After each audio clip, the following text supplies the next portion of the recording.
kind of like it's so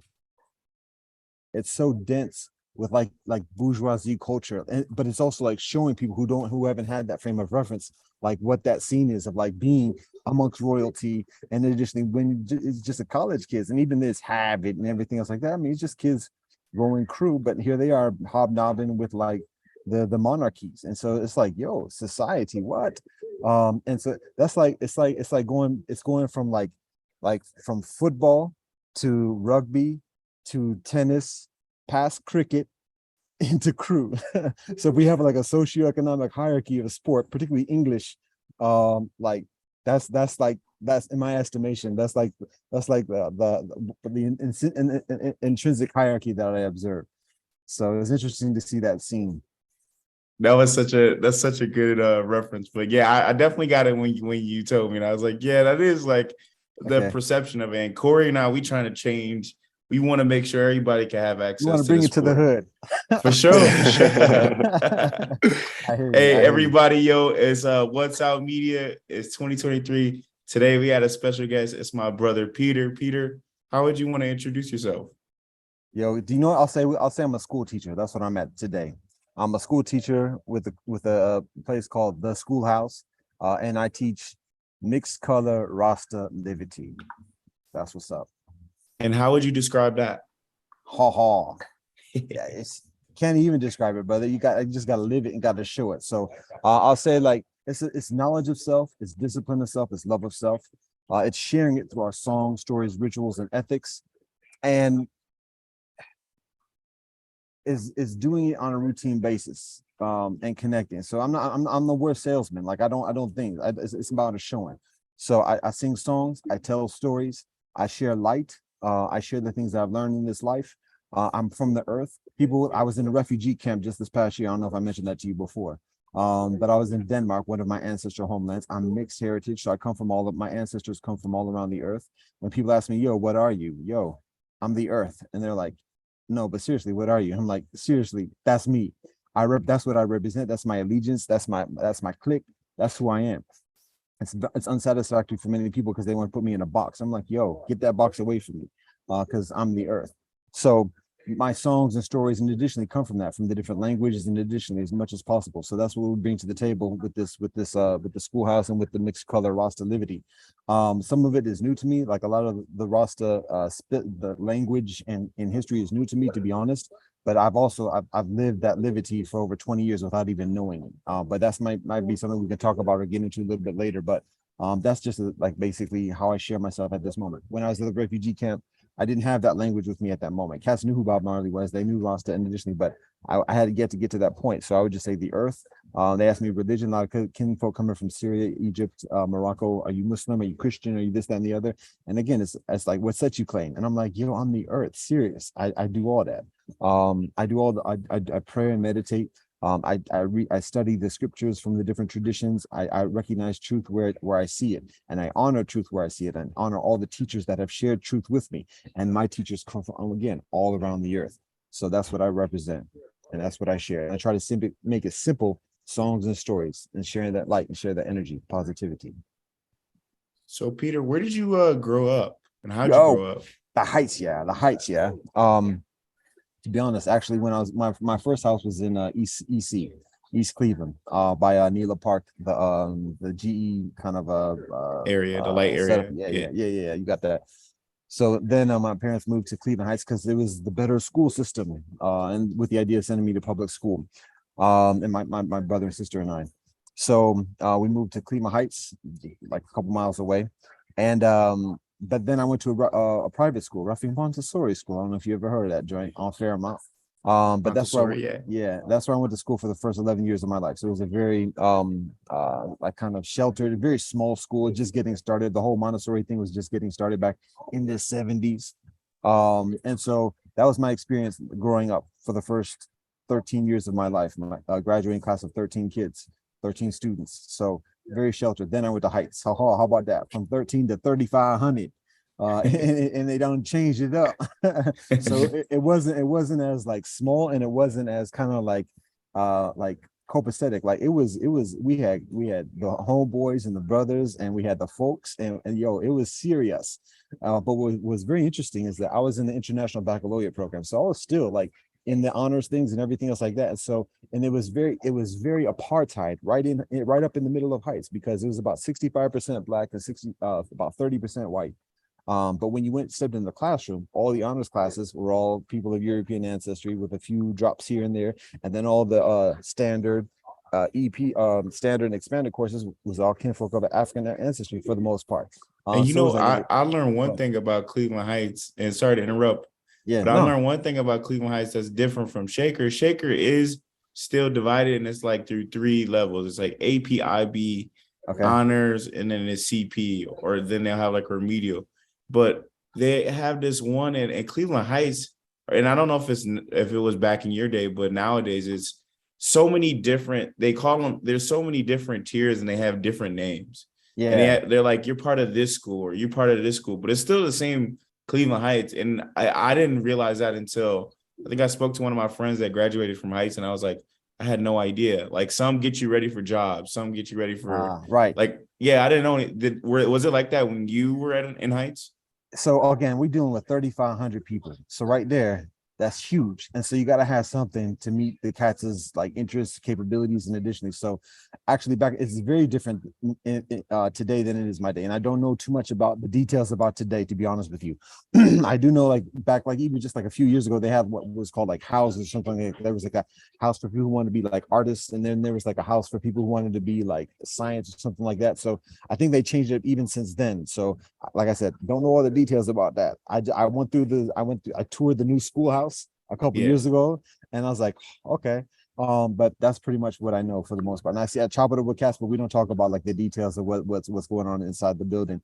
But back in my day, we had 3,500. Okay, so we actually had 5 levels. We had IB, which was like the full commit. You had to be all honors, everything else like that. It was a program. It was like 4 years test afterwards.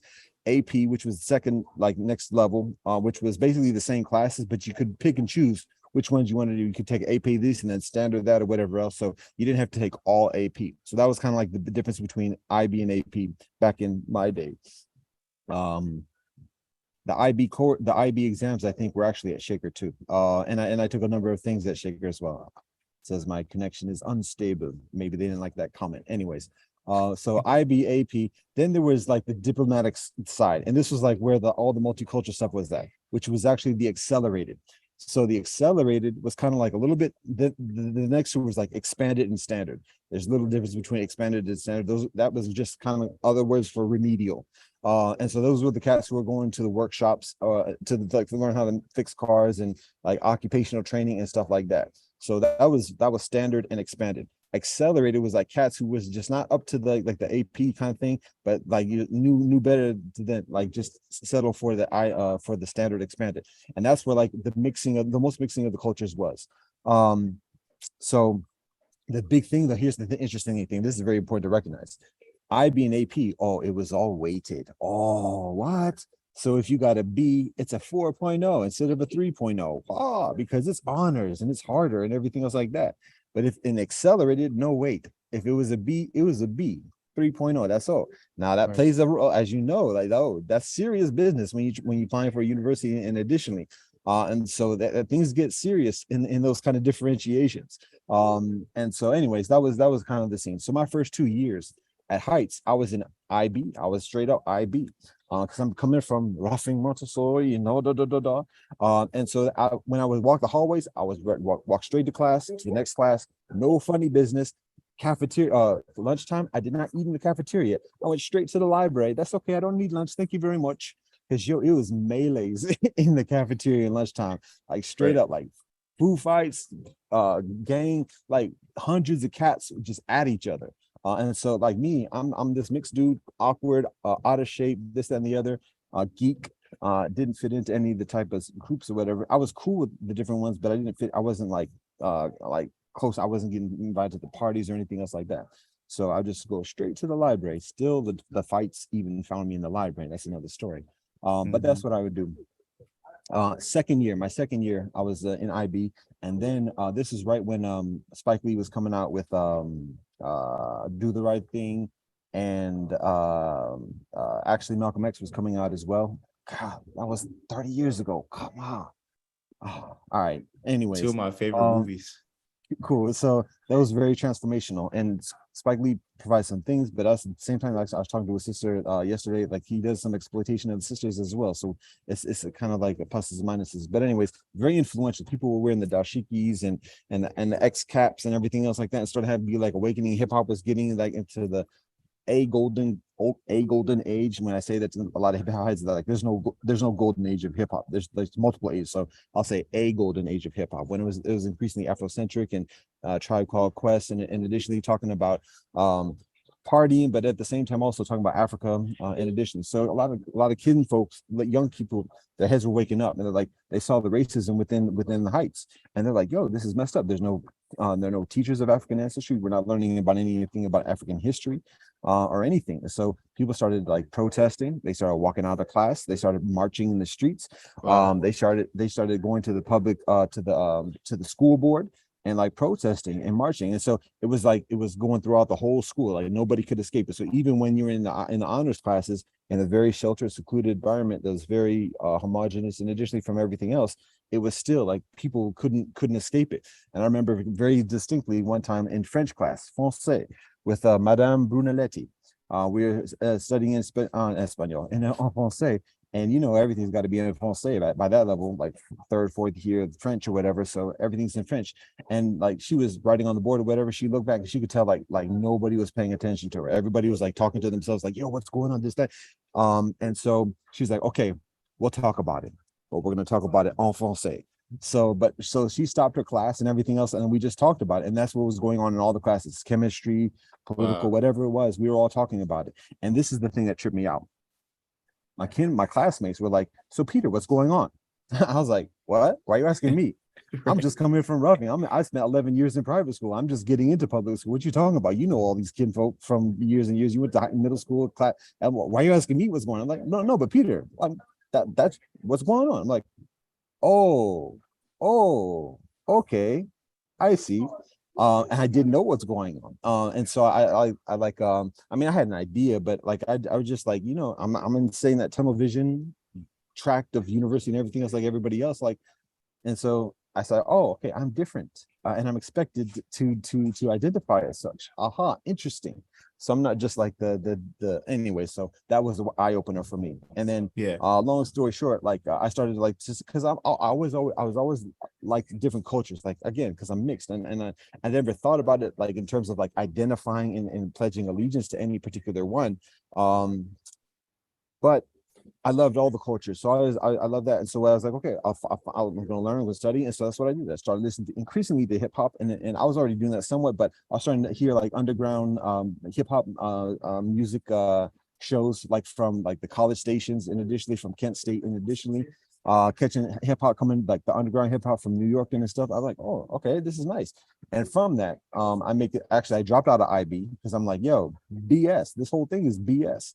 And then I um, made the decision to go to an HBCU, Hampton University, in Cherokee Land, in the southern part of Virginia, because I just felt I had been lied to this whole time. Like why has this been withheld from me? Like all like Black history, Black culture, and not just like plantation. Like I got to phrase this more for the positivity. Not just like the domestic history of Black folk on this continent, but African history. In addition, like there's this isn't just by accident. This has been intentionally withheld from me, and so I just like how can I trust my teachers? I need to find out. And so that I wanted to go to an HBCU because of that. And so again, from school days, significantly influenced by school days. And what sealed the deal actually back in the day also was another film called Boys in the Hood, when like the happy ending was when the protagonist goes to Morehouse, and then Right. his love interest goes to Spelman. And additionally, so it was like that was like the quintessential happy ending for the Boys in the Hood. So I'm like, And it was I like had it all. even in like Black media, like they were promoting HBCUs and stuff like that with like different Come fashion on, bands and all that stuff like at the time. So that was like it was it was definitely like it was a a very movement. trippy. Exactly. I mean, and the thing is, now me growing up, I'm just coming of age at that point. I'm not just a like young teenager. But School Days came out when I was in middle school, so already that planted the seed of like HBCU, Wake Up, and everything else. Classic, like scene, Right. classic film, very influential. But that was kind of, it was still low because I'm still in middle school. I had yet to kind of like to kind of process it. But then when everything was happening and people were talking about it mainstream, I'm like, okay, yeah, I need to like dive into this, because it wasn't just a matter of school thing. Even within my family culture, like my family didn't like we focused on like, I mean, I guess basically the typical kind of American type of thing. We didn't talk about a lot about like dive deeply into like cultural things, whatever. I wasn't raised in any specific religious community or anything like that. So my parents were just like, get education, and they kind of like I was doing decent, so they kind of just let me. We were well behaved for the most part, so it was just a matter of like, okay, we handle the business. So I just felt like I needed to find like my African ancestry, so the HBCU. But then, like as you mentioned, like it wasn't just like a few films here. There was a film, I mean, a TV series called Different World, and that started up with Jasmine Guy and Kadeem Hardison and some other actors and actors actually that were also in School Days as well. But that was on for a number of years, so now it becomes increasingly mainstream, prime time, right after the Cosby Show, for better or worse, and additionally, but it was very influential in terms of just being accepted and shared in a mainstream way. So when Different World was going on, I started going to HBCU, and I'm like, that's this. Our life is being seen here. Like there's validation, there's affirmation, and so. In Living Color was a comedy skit on TV back in those days on Fox, which as a network was just getting started with The Simpsons. So like all these things were kind of starting, and it was like living. It was just it was supported, and it felt increasingly normalized. Now, I mean, after a while though, Spike Lee started making movies for the most part, at least that were hitting as they used to be. Different World got off the air. And then like wait, there's a vacuum. But by that point, I had already like at least for myself personally, and like my generation of people around me, like the foundation had already been established. And so I was at Hampton, and by that point, like I'm connecting with professors from Jamaica, from Ghana, from Nigeria, the continent, in my economics department. I'm connecting with kinfolk from Cali, from New York, from all the different big areas, getting the underground music and culture from all the different places around the continent, and connecting with like the infrastructure, like the above ground and the below ground infrastructure in the Black community, and additionally. And so though that foundation is already being established by that point, and to be honest, that's what carries me. It's one of the things that carries me, because I'm continuing to be of the world. But I'm gonna pause there because I'm just running my mouth and see how that hits. No, so at HU, was this where you started your journey? Was this how? Talking about my where did you spiritual journey, or yeah, your spiritual journey? Like where did this okay. come from? All right. So I'll fast forward for a few years. So I graduate Hampton. I study economics, and also have to say, like I'm letting my credentials go. Like those, I have to be mindful of like not getting hung up with like kind of like those titles and everything. But I speak of that in an experiential way, because it's still legit, Right. and also a relational way, because I still in relationship with the people that I go to school with, like people that continue to go to school there and everything. But I think also obviously we can say these titles of like I graduated from this, that, and the other, and people don't actually like. They use it as ways of getting into the door, whatever. So I want to want to give that disclaimer firsthand before I start saying all these titles. Sure. But anyways, I graduated from Hampton. I'm still being loud. I gotta do this. I gotta do this so I can hear myself. Okay. So I graduated from Hampton, economics, barely by the skin of my chin. That's another story. But I got accepted into a business school where I'm sitting at now, Case Western Reserve.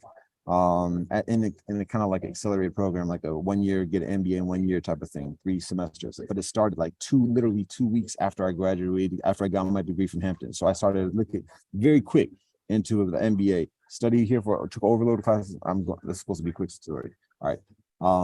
I share this because my autumn semester here at Case, I actually studied abroad. Went to Manchester, and that was the first time I was across seas, having that English experience. I didn't go to the Royal Albert's what's it called, the Royal Albert Royal Albert yeah, Cup. I didn't catch that one. At Henley Regatta, did at Henley Royal. I did. Oh, of course, get to Tallinn. Sorry. No, it's beautiful. Yeah, it's beautiful. Like I said, I learned from that.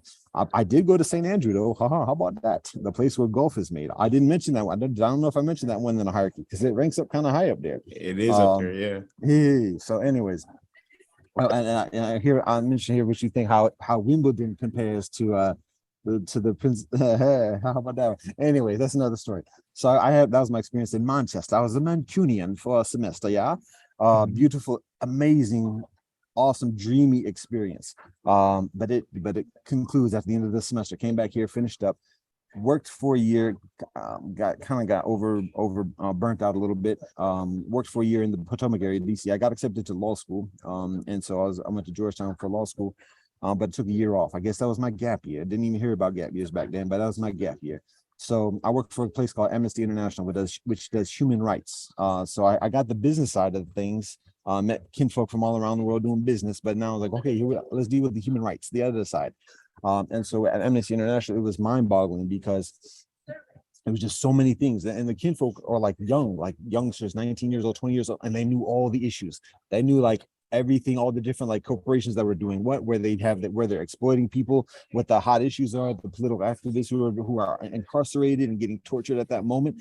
They knew everything. And I was like, wow.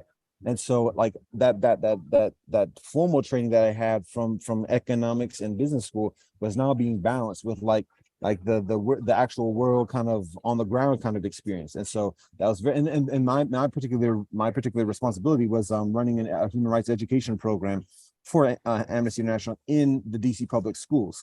So I was going to the hood and we were talking about human rights. And what was amazing was like, as much as I was impressed by the activists who were mostly university educated and additionally and very intellectual and intelligent, there was a question of like, well, are high schoolers ready for this kind of conversation? Because we're us and we're doing it, but it's high school students.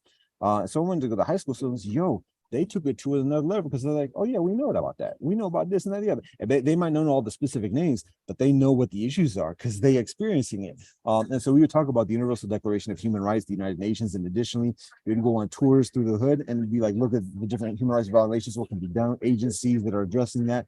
So that was my role back in then.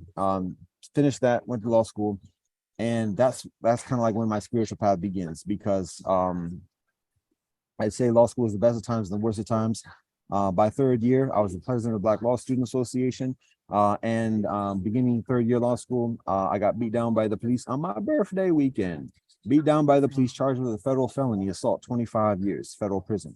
As I was beginning my third year of law school. And salty, just all types of salty. Eventually the charges were dropped, but in that process, I got a rude awakening about life and like stakes is high and cast is playing for keeps. Because the prosecutor was not negotiating or anything else like that. And I just saw like the wagons kind of circling and again it's again that those boxes and who you with, who your allegiance with, and you got to posse up because it's serious business in this world. Yeah. And so by the time I graduated, I was organizing a kumbaya type group. Again, it wasn't spiritual or religious per se, but I had met people who were from India, from China, and additionally, we were just like building this multicultural kind of group, like a think tank of young professional intellectuals who would talk about like the current priority issues within our respective communities and talk about opportunities for cooperating with each other. And so the students that I talk with, the kinfolk that I worked with for a number of years, were very much into it and everything. But in terms of getting funding and like institutional support to get established where I can support myself and some of my friends doing it, it wasn't coming too quickly. And that was a struggle. That was frustrating. And then I got lambasted and gifted with a bonus year of bonus semester of law school because some professors fail me. That's another story. So my point is that in that bonus semester, the 11th of September happens. And when that happens, like it was whatever like hesitancy or resistance was before, it was like way further than that. It was just like you're either with us or you're against us. And I'm like, well, I'm not with you because I ain't against Islam. I ain't against Muslims or Arabs or anybody else. I'm not practicing the U.S. law. So you can figure out wherever you want to put me, you can put on that. But I don't hate nobody. And so again, in that kind of, it was serious paranoia. I was in the nation's capital when that happens. I remember seeing the people flooding out of the streets when I'm on my way to school, like, yo, what's going on? And they're like, yo, the end of the world is happening. And I'm like, what? So it was paranoia, and it was tribute how like people who are supposed to be like trained professionals and dealing with crises, lawyers, and additionally were hysterical. I would be in class and they're like, we gotta get them, we gotta get revenge, we gotta no take no. I was like, yo, serious. Like, and mind you, also at the same time, I'm dealing with the prospect of not taking the bar because it's classes racist and genocidal. Article 1, Section 2, Paragraph 3 of the U.S. Constitution is the 3/5 compromise that establishes a 4-tier caste system within the United States. That essentially proclaims people of African ancestry as subhuman, not even human, and basically enforces the genocide of Native people. So I'm not taking that Constitution. But at the same time, what society is telling me is like, well, let's just forgive and forget. Let's put that aside when it comes to the oppression and everything else on this side. But then when the society itself gets hit with something, it's like, oh, we're out for blood. I'm like, wait, hold up. That's a double standard right there. And so I was very frustrated. And again, I'm young. I got angry, and I just done spent 20 some odd years studying and learning the system and how to work within the system. And additionally, and it just was recognized that like it wasn't happening. So that's when my spiritual path gets a long story, kind of long. That's when my spiritual path begins. And I recognize, okay, if I don't believe in the US law, and I knew enough about international law that's not too much better. If I don't believe in that, I got to find something that I do believe in, because I don't want to be a naysayer for the rest of my life. I don't want to fight against the machine or anything else. I don't want to be an antagonist for the rest of my life. I want to be a protagonist. I want to find something that I do believe in. So again, like I said, I met kinfolk from many different cultures. We talked about religion in kind of like a theological or a philosophical way. So I knew a lot about like Hinduism and Buddhism, and additionally, but didn't like study it myself. So that's when I began to study the scriptures from each of these traditions directly as much as I could, the English translations, and it was again a mind thing. So I come back to Ohio and kind of regroup, and that's kind of like when when life begins, is when the school years end, and we get kind of like called out to say who we are truly beyond the sheltering and everything else like that. So I started getting locked up at that point, accused of being crazy, psychotic, schizophrenic, all these other type of things. But I recognize already that's what they do to political dissidents and everything else. Like they cast dispersion and everything else, try to make it discredit. So I already knew that, but I was still angry. And the thing is, when we get angry, it's used against us. See what we're talking about right there? Yeah. Oh, Right. Yeah, so I said, okay, I can't do this because I'm just feeding into it. So, but the thing was trippy for me again, and it's not just trippy, but like ascending, was that when I study about Moshe Rabbeinu, Moses, or when I study about Muhammad, they go through the same thing, that same type of persecution, being called crazy, being outcast, fleeing for their lives, and additionally, fleeing from persecution, from enslavement, from oppression, and just concentrating on truth and justice and fairness, and recognizing like the cost of that. Like when we do that, when we seriously do that, it goes against like the order of the social hierarchy, because essentially like well, I want to get too like cynical and critical or whatever, but the order is established through favoritism, and additionally, and it's bending the rules and finagling and everything else like that. And those who are increasingly adept at that are able to ascend. And that's not shade on anybody. That's just the nature of things. And so for those who are like, this is how things should be, truth, honesty, fairness across the board, that disrupts those mechanics. And so then there's that natural reaction of trying to like either buy that person out, find some corruption about them, cast them out, or annihilation or something like that. But anyways, that's what I started experiencing. And I saw that the holy teachers would say that, and Confucius, Lao Tzu would teach about this as well in different ways. And that was beautiful too. I mean, obviously Jesus talks about this as well, the Buddha, but each one does it in a kind of different way with a different emphasis, which is extremely valuable. Where Jesus comes out and says, woe to you, Pharisees, woe to you, Sadducees. And additionally, the Buddha says, well, let's just top it up. Let's talk about it. And like, I'll say what I say, you say what you say, and let's everybody else be the judge. There's things we agree on. Okay, we agree on. There's things that we disagree on. Let's set those aside. But the things that we think are all righteous, let's talk how I did it, and you talk how you do it, and then let your students and your teachers decide who does it better. And my teachers and my students decide who does it better. And then the things that you think are nasty and that I also think are nasty that we agree upon, let's see who avoids those better. I'll say what I do, you say what you do. let's let everybody else be the judge of who avoids that better, and let that speak for itself. So there are all these different methodologies of like showing and expressing what that righteousness is, what that truth is, and what that lifestyle, what that liberty is of adhering to the truth. And that's what I started studying some 20 years ago. And that's what begins my path, like my formal spiritual path. But it had been going on before that in through the years of just like all the troubles I was experiencing before that. But in earnest, when I graduated from law school, that's when I kind of like start the serious trod. So that's that. So like before you start the spiritual journey, like before law school, I'm talking about like college years and up into law school. What is like your biggest differences from your mindset then to like now, and like what would you like to I guess pick at from your younger perspective? Wow, interesting. Okay, thank you for that question, and thank you for challenging me to consider that. So, like the biggest distinction between who I am as a youngster and graduating or during my university years and where I am today. To be honest, I mean, I'm actually very similar to how I am back in university. There's some considerable differences. I'm increasingly reserved during my younger days than I am today in many ways. Because I would always, if there was anything like any like serious conflict, I was always find my way out of it, like just to avoid it, just keep a distance or whatever else like that. But at some point in life, like there's no hiding from the conflict. We gotta like take our stand at some point.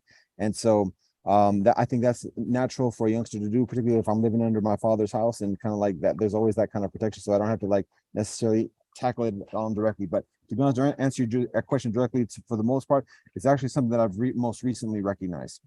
And that's letting go of the cause. What letting go of the cause? Yes.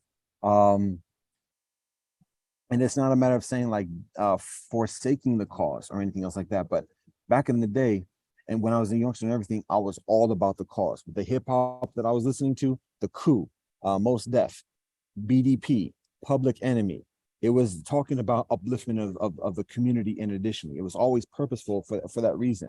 And so like that's what motivated me. That's what guided me. That's what got me through. I got a lot of support. I got a lot of support from the community, from aunties, uncles, and additionally for the cause. And I guess this is the bridge where I was mentioning before about like being dedicated for the upliftment of people of African ancestry on this continent. But particularly when I started learning about the world, I recognized it's all connected.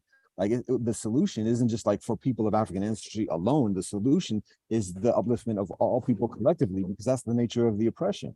So that mission of uplifting of people of African ancestry on this continent grows out to like upliftment of people who are oppressed categorically and specifically. And so the cause broadens, and I stay true to the upliftment of people of African ancestry. But what was very extremely difficult for me to gradually recognize is that I went through the ranks of in the Black community in terms of like the cause and everything. I worked for Trans-Africa Forum with Randall Robinson, and additionally, and that's kind of like the epitome. And I mean, he was supported by a number of like the elite within the Black bourgeoisie and from celebrities and business people, and additionally, and so in terms in my estimation, in terms of those kinfolk, particularly 20 years ago, 30 years ago, he was at the front because he led the charge against apartheid in South Africa. In addition, Trans-Africa was a Pan-African lobby group, basically. He's a Harvard Harvard law graduate, started Trans-Africa Forum. But anyways, my point is that I had gone through the ranks and I saw the limitations after I graduated from law school. I saw like there's only so much that it goes to, because everybody's in somebody else's pocket. And even like the biggest leaders, the billionaires, and additionally, are still relying upon a system that's oppressive, and so thus have a stake in maintaining the system and not being fully successful in like that upliftment, because that full upliftment undermines the system. And so I saw the pitfalls of that, and so it was extremely frustrating because I was not necessarily lightweight, but generally low key, like forsaken by the community as well, to be honest. because the persecution that I received from the system was also with a blind eye from the kinfolk who were supporting me for many beautiful years, beautiful kinfolk supporting me for many years to graduate from law school. But when I decided not to take the bar, and additionally, it was a threat against the system, and so those who had a stake in the system were just like, okay, Peter, you're a grown man, you're making your decision, but we gotta. So that was extremely difficult. So to answer the question, I continued with that notion of working for the cause, selfless. I have yet to have children. In addition, I'm pushing 50 now. I'm 48 years old. So I made a lot of personal sacrifices, and I'm not innocent and everything else like that. And I had my indulgences and everything else like that. But like I dedicate a lot of my life for the cause. Even when people had forsaken and betrayed and sold out the cause, I still work for that. But at this point, like, I'm retired. Like my mission is complete, and I've just shared that correspondence with people. So today, it's still about the cause of uplifting additionally, but now today, what I focus on is what I said before, schoolhouse, and just focusing immediately, because I've got solutions. I got solutions to wazoo, many solutions. I know how the system works.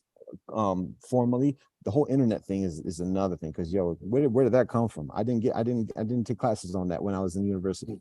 So and it's a game changer. But at the same time, the mindsets of people and the intentionality, still the same. It's a progression. Exactly. So but I know a lot about how the system works, and additionally, by the books, and also like telepathically, and additionally, like nasty. But I've been an open book for the past 20 years. I've shared everything that I've had. I've shared it and shared it and shared it, and people have pawned it off and everything else like that. But at this point, I'm focusing on the schoolhouse. And that's what the concentrated solution is what I referenced before, is in terms of mixed colored Rastalivity. It's just like it's a spiritual consciousness. It's a spiritual informed way of life. Because in order to be honest, in order to get beyond depression and to get beyond like all the conventions of persecution, additionally, we have to get to another level somehow, some way. Some people do it with their mind, and just delve into philosophy or whatever. For me, I listened to Bob Marley when I was in law school. I smoked a lot of herb. I listened to Bob Marley and Stevie Wonder, but I tap into the spiritual realm, and so I bring it back and I focus on that today.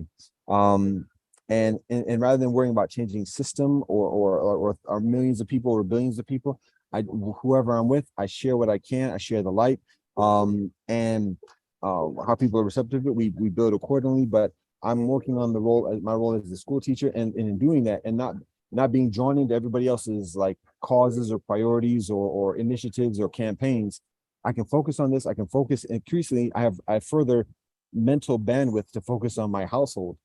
In my relationships, my family, that prospect of having children, and additionally, and concentrate on that experience of life as a family man, additionally, rather than just giving myself to whatever cause, whatever people start to rise up at that moment, because I've done that for 20 years. So I guess that would, Brother Cory, that would be like the biggest change, is like, it's not a matter of, like I said, it's not forsaking the cause, but just recognizing, like, ultimately it's just a matter of living it, and then connecting with those who are approximately inclined. Now I have a question, Peter. Yeah, I got it. Yeah, I mean, that made sense to me, Cory. You good with that? Yeah, 100%. Yeah. Okay. Peter, I got a question. So would you say that at the time when you were in law school, were you part of the Black bourgeoisie? Would you say that? Would I say that? Here, brother, here's the thing. I'm everybody. I claim everybody. I love everybody. So I'm everybody. Now, that being said, most definitely, I'll tell you what my cultural scene was, or my social scene was in law school, because it was dreamy. I don't know if I said this before, but it was the best of times and it was the worst of times.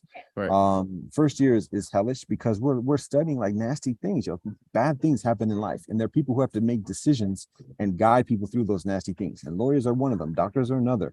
But we study that. We learn about like the nasty business and the pains and the sufferings, the betrayals, the violence, and everything else. We learn about that, and not just that, but how to keep a cool head, like I said before, how to be measured, and how to get through it. So first year, I was basically two groups of people that I was close with.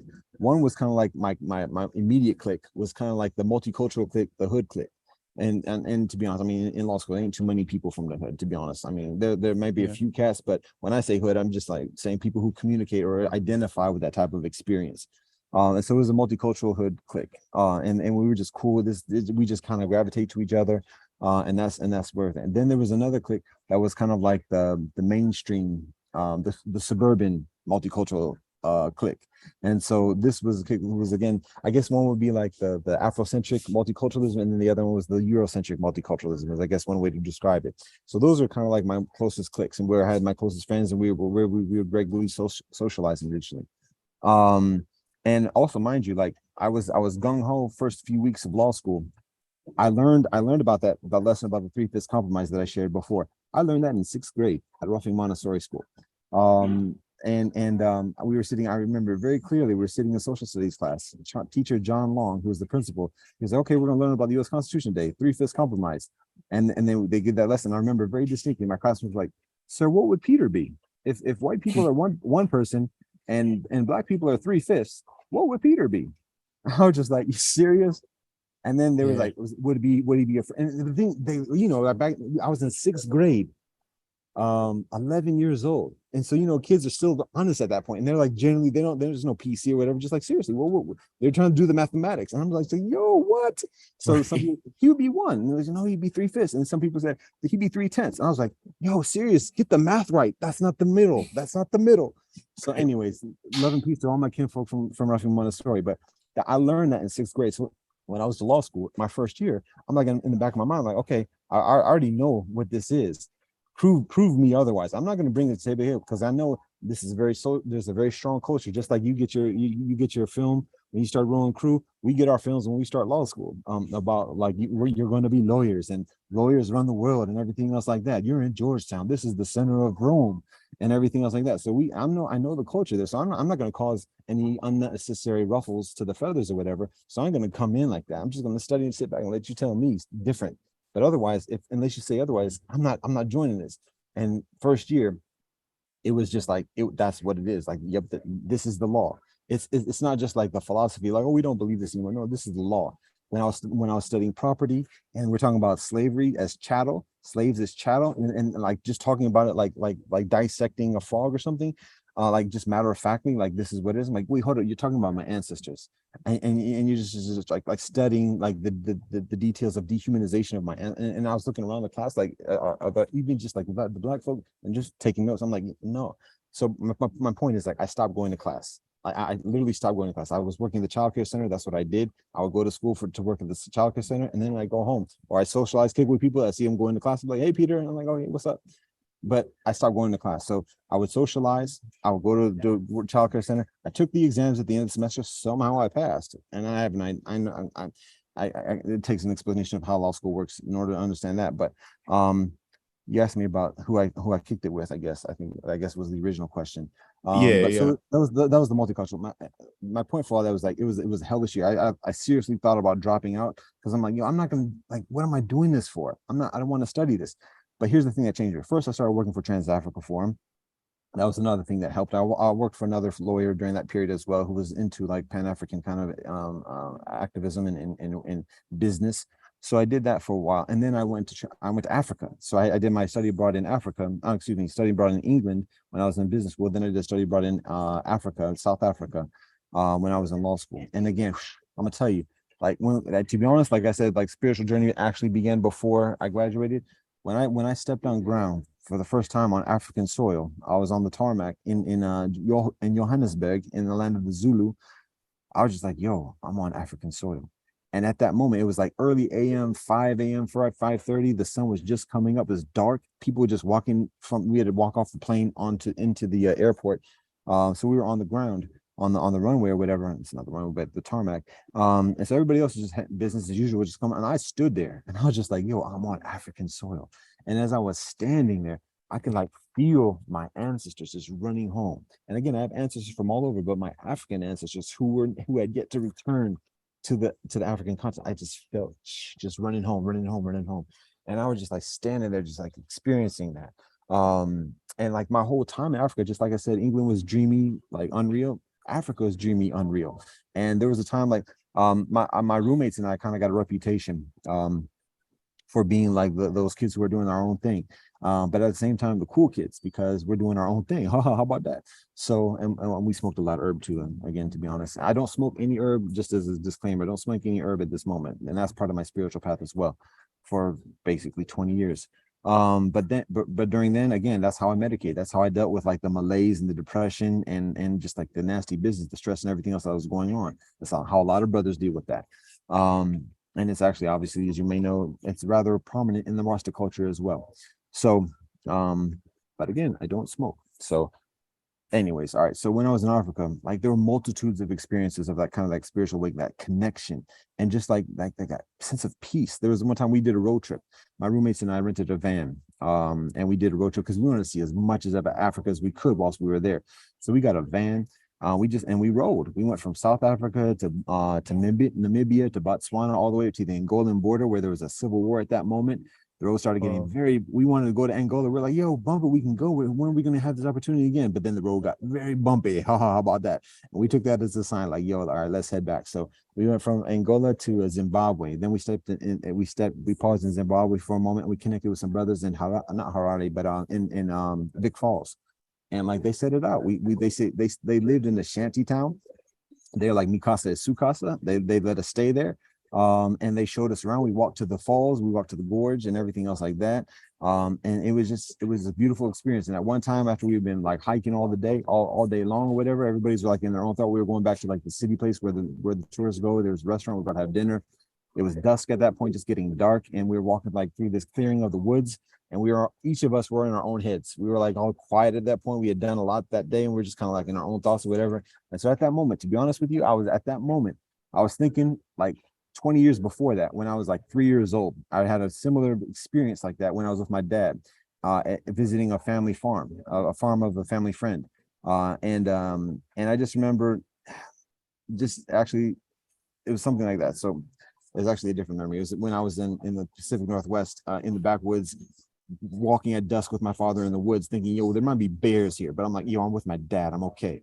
So it was like that sense of security that a child feels, but in the nature and everything in the wild, and then just like still out there. It was a sense of home. It was just like that. I was just feeling at home. I was in Africa, but I was feeling just so much home. Couldn't even put it into words. But I'm just like, I'm vibing off that. I'm just having this like nostalgia, powerful right there at that moment. And so one of the brothers from Vic Falls, he kind of looks at me and he just looks, dragging me, says, "Welcome home, brother." I was just like, I'm starting to start tear up. I'm just thinking about that. But it was just that, again, that acceptance, that home, the spirit, the ancestors, the spirit of ancestors being connected again. And not just mine, but everybody I know, all the kids I went to heights with, and additionally their ancestors like getting connected. Like, yo, I've been there, and now I'm bringing it back. So it was a spiritual awakening there. It was a spiritual awakening. It was an affirmation. So when I got back to law school, I was like, it's going to be okay. Whatever happens, it's going to be okay. Like I had felt a certain completion, and now my role was to share that. So when I started that second year of law school, when cats walk in the hallway, tunnel vision, don't even say hi to each other. And additionally, and so I'm like, bump that. I'm gonna look at people, and if somebody looks at me, I'm gonna say hi. And that's what I do. So then I started getting a reputation for that guy who says hi. And then like people would come out the woodwork, say, yo, I mean, I was already like popular, or I guess whatever. I was the geek in high school, and I started like coming into my own in university and law school. So I was already had a lot of friends or whatever. But like now, like kinfolk like who are like nowhere near me in terms of socializing, whatever, we're just talking to be like because they saw like at least I was a friendly face. I'm not trying to get their job or whatever else. I'm not being cutthroat. I seem to be genuine. And that's the thing in law school, man. My first year, I recognized, Cats was way over my head. Cats was way quicker than me, faster in terms of like the wheels turning, and had so much further knowledge than I had about the world and civilization. Like had 20 steps ahead of me. And so I knew I was no competition there. But what I did have was truth, and I had honesty. I had a sense of purpose, and they can't take that from me. It's for me to give it or share it or whatever else. So I knew like that's what was giving me. That's what was supporting me. And by the second year, I had that sense of self. Like I had confidence in who I am. I had some, hey, I'm still in this joint. They passed me, so hey, I must be doing something. But at the same time, I'm still myself. And so people started to like come to me and say like, yo, what's up? And so I have conversations with people out the blue. And so when we talk about the Black community, actually I went out, I was going to go for the Black Law Student president for my second year, but there was another sister who wanted to run for it. So I was like, oh, I don't want to lose. I don't want to lose the campaign. Come on, that's my credit right there. So I asked her like what her campaign, what she wanted to do, and she was like, this is what she wanted to do. I'm like, okay, well, I want to work with the alumni. And she was like, okay, I'll support that. I was like, okay, cool, I'm out. So I didn't run for the president. She ran uncontested. And I was like, okay. And I worked on my alumni program, and I connected with the Black alumni, which is huge. Georgetown has one of the largest community Black graduates out of all the law schools, even Howard. And so there's a very strong Black alumni network from Georgetown Law. And I connected with that. I provided a directory of all the names of the alumni, which they did not have. And they're like, how did you get this? And I'm like, I went to the alumni office. And they're like, because anyways, but so I did what I wanted to do in my role, or what I would have been as president. But anyways, that was second year, and again, starting to form that multicultural kumbaya. By third year, which is like nobody does anything like student wise or whatever. Everybody's just finishing up that third year before they graduate and start work. Well, a lot of people are actually working full time or part time in the law firm because it's a lot of money. So they work and don't do anything at school. But me, I'm doing this kumbaya social entrepreneurial thing. So I'm not working the corporate track. So then I get recruited to be Bosa president. And so I had to answer that call. And again, it was the cause calling me. And so I had to say, okay, yes. So that's what I do third year.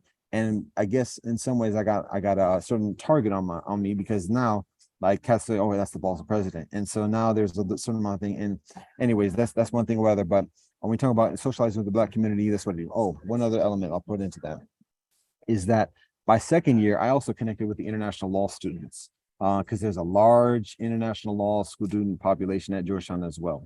First of all, Georgetown is one of the largest law schools. There's like 2,000 people there, which is like huge compared to all the other law schools. And so that's one of the reasons why there's such a large population of people of different ethnicities, which provides a lot of opportunity for networking, connecting. Here I'm giving a plug for Georgetown now, but that's just the actuality. Plus, it's in the Potomac area, diplomats, and additionally, it's not necessarily like an NYU or a Columbia or whatever in terms of being in New York, but still it's very comparable in terms of the access to the international community. So a lot of international institutions like World Bank and additionally are headquartered there as well. So a lot of people are interning, want to intern there, work for law firms, because law firms have their lobby offices there. And additionally, so it's power brokering in the capital of Rome. I have to be mindful of that, because I'm actually it's a personal reference, and it's a little bit disrespectful of one of my elders who provided me like a lot of support. So I have to be careful how much I make fun of that. But anyways, that was part of the experience. So I don't all right. So anyways, I connected with the law students, international law students, and I actually worked for the graduate programs office and then connected tough with the international law students. They were already lawyers. They were lawyers from their own countries or whatever, and they're just getting graduate degrees and networking in addition. And so those are my social kind of circles, and they're all very different from each other. And to be honest, this might sound like I'm like false modesty or whatever, but I was very blessed to be invited to all the different parties of these different circles, so that by third year, like I would be going to like 3 or 4 parties a night.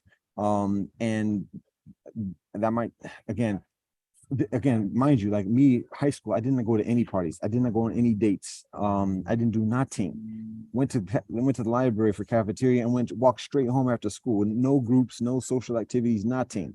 So here I am, 3 or 4 parties a night in law school.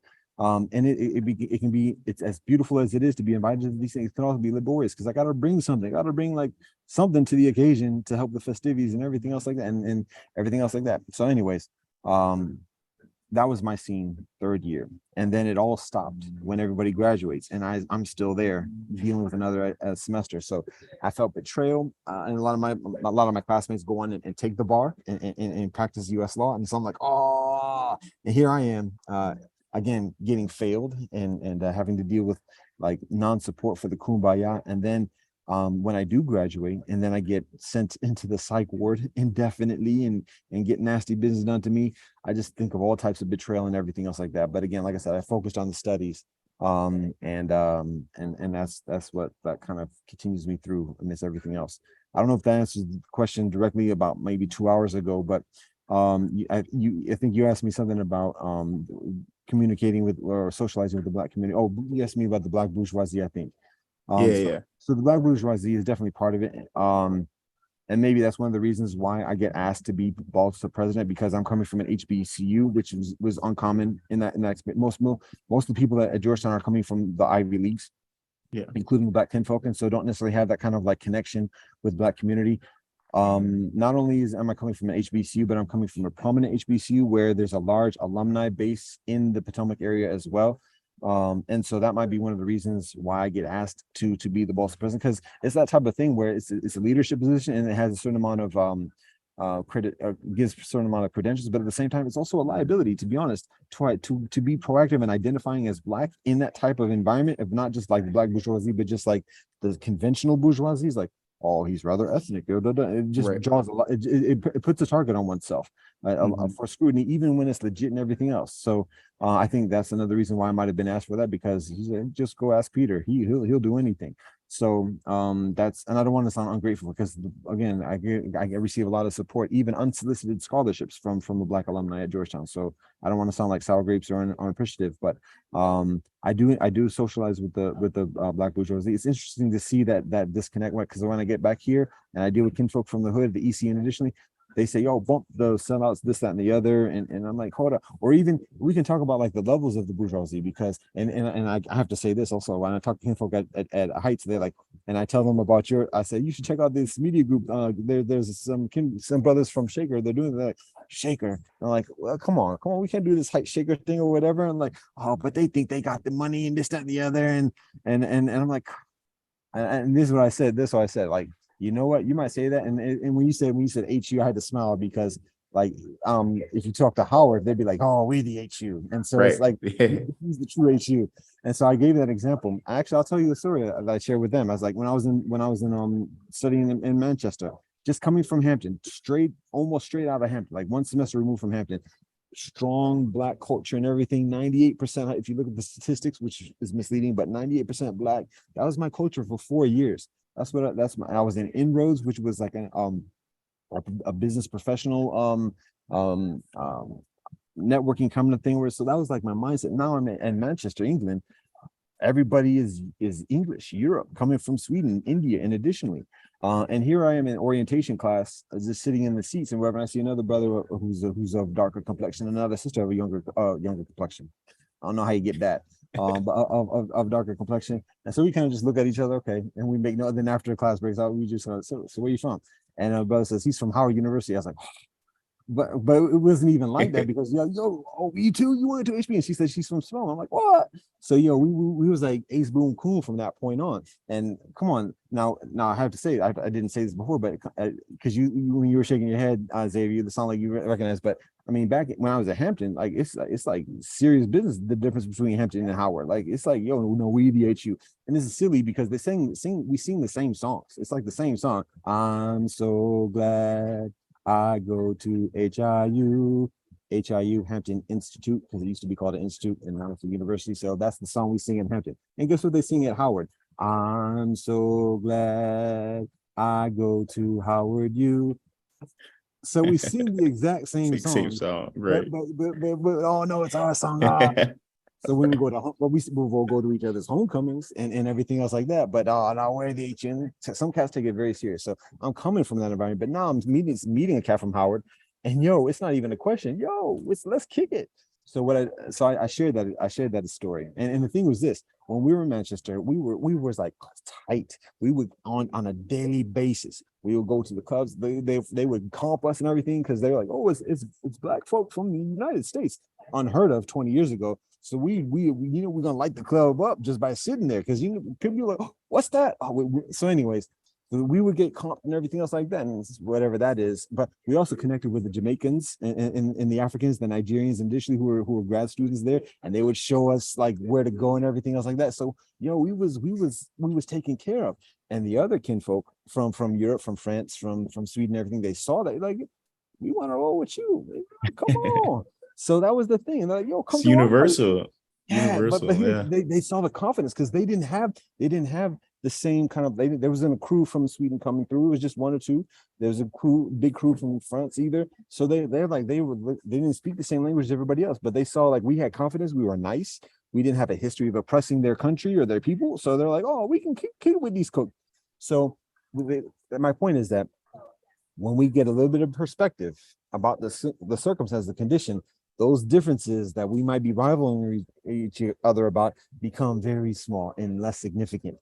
Because I said to the one sister I talked about when she said, "Oh, Shaker," but they think they think they money so long and it ain't that long. But I said, but you know what? If you go to China, and you see another kinfolk and they from Shaker, ain't no question. You're gonna be like, "What, Shaker? Come on, they speak English. They're from Ohio. Let's kick it." Right. Yeah, and that's I mean, that's just truth right there, man. Yeah, exactly. So whenever you get some perspective, some distance, those differences. And again, I'm mixed. I roll with kinfolk who is straight up white and don't mess with no black folk. And I run with kinfolk who are straight up black and don't mess with no white folk. And guess what? They the same cat. They the same cat that looks out for their family, that there's no nonsense, this, that, and the other, and takes care, and they stand up dudes and everything else like that, but they just don't mess with nobody who's different from them. And I'm like, yo, respect. And don't try to put that on other people. But at the same time, yo, respect that, because they supporting their family, they honor their elders and their ancestors, and additionally, it's the same dudes, just in different places. So, yeah, and so that's one thing I was thinking about issue. What we were talking about, I'm trying to retract the tangent right there. But no, I got you. I can keep it going. I can keep the tangent going. I have one question, because we definitely want to have you on again.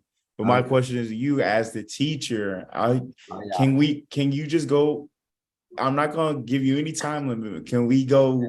What's your intro to someone? If you see someone on Coventry, if you see someone on Case's campus and they want to have a conversation with you, how would you start that? Are you setting me up? Are you giving me a plug? Are you like I mean, you inviting me to shine here or something? Yeah, man, Peter. I share a question with people. I say, what's a song that you know how to sing from front to back? I don't know if I gave you that song, Xavier, in my spiel, but you already seen my stilo. Xavier, what you talking about? You tell me what I do. Come on. Mister, they forgot about the women. You know what I do already. That's what I do. That's how I started. That's how I share. But I'll share a story. Like I was walking to a spot yesterday in Larchmere. How about that? I was in your hood. Oh, look at me. And so I was walking up from MLK, right where that division is. How about that? Between Woodland and Larchmere. I asked the bus driver, wait a minute, is this Larchmere? And he was like, I don't know. I just saw Woodland. He's like, I don't know. And so I said, we'll find out. So I got off the bus and I just started walking, and I saw that sign on the street out MLK. How about this? Woodland this direction, Larchmere that direction. How about that apartheid? Exactly. Yeah, no one's talking about that for real. Brother Shaker. Anyways, and it's not people don't talk about that for real. That's dead ass. I do, and that's why I'm in this spot. Anyways. So, but that's not just Woodland though. Shaker has another place. Buckeye turns into what's it called? Anyways, Shaker, I think. Is it? Okay. Yeah. Whatever. I'm just saying it's not an anomaly. It's actually a pattern. Anyways, but that's another story. So I got off the bus on Woodland or what is it? Whatever it was, Woodland / Larchmere. It might have been Buckeye, one of them streets, because they got multiple names. Anyways, I was right on the intersection, and there's a young nephew, maybe 6 years old. He starts running up towards the corner, about to cross the street. There's a school or a community center right there, children's center right on that corner. And so that's not my hood. So it's comparatively new to me, to be honest. But I'm going to a spot further up the street. So I'm waiting for the light or whatever. I waved to him because I waved to everybody. And he waves back. So he's by himself. And schools are letting out. It's early in the afternoon, so it's a normal scene, I guess. There's a crossing guard right there at the intersection. So I'm walking the street, and when the light changes, and I'm making sure, like, okay, I always wait. I don't jaywalk, and I have, there's reasons why that is at this point. So I wait for the light to change, and there's a left arrow. So, oh, wait a minute, let me not be too soon. Example, let me make sure I do this right. So I do it. I start walking, and then he starts walking, and he kind of runs off, because that's what kids do. So he comes and runs off, and so I start talking with the crossing guard. She says something to him because she recognizes him, because that's her job. So she do what she do. And then she says to me, like, he always runs out into the street. she's like, but he didn't do it that time. And I said, oh, he saw the big elder right there. He saw the big elephant. He's like, I better be on my P's and Q's. And she's like, he always runs into the street, but he didn't do it that time. So I share with her a song. How about that? So you're getting a story and a song in this joint. And this is the song that I sang with her. It's original. How about that? Here it goes. Schooling the children with unruly tongue, like washing the dishes with a dirty sponge. Righteous living's how the job's done, and a lightened heart makes the listening fun. So after I sing with her, you know what she said? He always runs into the street. He didn't do it that time. Oh, you did not give me honor for my song. I just blessed you with the song. And I was like, she's like, but and I was like, oh, come on. And so anyways, but I share with her, like, you know, we got to set the example, this, that, and the other. And she's like, well, he needs an example. And I'm not trying to blow up nobody's spot. I didn't say any names because I don't know nobody's names. But anyways, that's what I do, and that's what I share. So as we're in construction of the second wing of our schoolhouse, up in the field between EC and Cleveland Heights. I have photographs of it. It's literally, we're in the field. I put up some wood, put up some teachers, some pictures of teachers that represent who we rolling with. And we're setting up a booth so that we have some shelter to talk in the elements. And we're getting ready for the climatable weather, for cats to flow through and chop it up. And that's our schoolhouse at this moment. So we got tons and tons of material, tons and tons of learning curriculum, and additionally, so that's that's what we find is accessible. I talked to a younger. Did I mention I talked to a younger brother today? It wasn't you I was talking to, somebody else. I'm talking to so many people. I talked to very few people actually. So when this is my social hour, and that's why I run my mouth beyond the social etiquette protocols. But I talked to a younger brother today, maybe about 17, 18 years old. And I asked him that question, what's the song you know how to sing? He had everybody's got the earphones on, the earplugs, and additionally, and to be honest with you, what I see is an epidemic. I see, like, if you know anything about China history, the opium wars, and additionally, and everybody just gets addicted to opium, and like nothing gets done. And it's like, it's an intentionality from the British Empire saying, oh, let's give them some of this stuff we found and make them weak. I'm seeing that now, just people just very attached to the devices. And I don't want to be a downer on them, but anyways, that's the background of this story. So I was waiting for the bus earlier today, and there's a brother, 8-year-olds had headphones on or whatever. And so I said, hey, excuse me. And he's like, wow. And so I said, yo, what's the song you know how to sing from front to back? And he's like, song? And I was like, yeah, I'm from the village. I asked this question to people. He's like, I don't know any songs. Like, you know any songs? I don't know any songs. Okay, I was like, well, how about Happy Birthday? You know how to sing Happy Birthday? He's like, I know that song. So you know a song, you know at least one song. He's like, yeah, I know a song. Okay, you got me. And then so I was like, all right, well, you might have heard that song, but same song, but a different way. Have you heard this version of it before? And I was like, happy birthday to you. Happy birthday to you. And he's like, yeah, I heard that song before. I was like, so you know 2 songs. So I said, okay, fine. But do you know who sang that song? He's like, no, I don't know. I was like, Stevie Wonder. So that was the beginning. That was the first conversation. We talked about that for a little bit, but I could say, like, he's on his way to school or doing whatever. He's not that much of a recipient of what I've shared at the moment. So I continue on about that. Then on my next bus trip on the way back here, there's an elder, an uncle, maybe 70 some odd years old or whatever. He's waiting for the bus, standing there. So again, strike it up, convo with him, and I talk about young kinfolk, and had a conversation with him earlier today. He's like, "Oh, young people, they don't listen. They don't listen nothing." And I said, "Whose fault is that? It's our fault. If we find fault, we gotta take some responsibility." He's like, "Oh," and I was like, "Well, we gotta sing songs." And so I shared that with him. I said, "Happy birthday," and I did the Stevie Wonder version. He's like, "Okay." So I called him out. I was like, "So what's a song you want the youngsters to know about?" And he just paused. He's like, I gotta think about that one. So I said, aha. So, but we started chopping up and everything else like that. But that's what it is. That's getting this convo started. Because one thing I share about songs, I share the spiel about me being locked up in jail for the first time on occasion, that 3rd year in law school. I don't know if I mentioned that on this particular occasion or if I told you about that before, Xavier. But that 3rd year of law school, on my birthday, did I say that before? I don't know. Anyway, you only briefly mentioned it. Yeah, you only briefly mentioned it. On my birthday weekend, I got hemmed up. I think I'm circling How about that, brother Cory? And now I'm just doing tangents. I'm circling up on the tangents. But I gave that spiel about that first time I got locked up, and the only thing I had in jail was like push-ups, sit-ups, and then what? I was in a cell by myself, salty, and nothing to do but my mind to work against myself. The anger just start to fester and everything else, and then sometimes the police would come by and just like do insults and trying to get under my skin and everything. I'm like, oh. So what I could do, I started singing songs, the old sorrow songs that I didn't even know that I knew, but I learned from kinfolk, and somehow they came to me, and I just like started singing, nobody knows the trouble I've seen, and just all these songs that I knew that I'd never sang before, particularly by myself, dolo style, and it distracts my attention away from the anger and everything else, like calms me down. And I started recognizing, these songs come from someplace. They come from a place of affliction and enslavement and oppression and persecution. And it's how our kinfolk, our ancestors, get through those experiences. And so there's a wisdom, there's a guidance, there's a support, there's an energy, there's a spirit that continues with those songs. And the thing that when I talk with people about songs, it's like whenever we sing these songs, we are conjuring all that energy with us. Every time we sung that song before, everybody we sung that song with, our teachers, our family, our friends, and additionally, it's in the house when we are singing those songs. That's the power of that energy and the experience of song, lifting of the spirits. And so that's my spiel. That's what I share, Brother Xavier, is sharing those songs on the spot and connecting with kinfolk accordingly. And the follow-up question that I have, we'll keep people are ready for the next level question.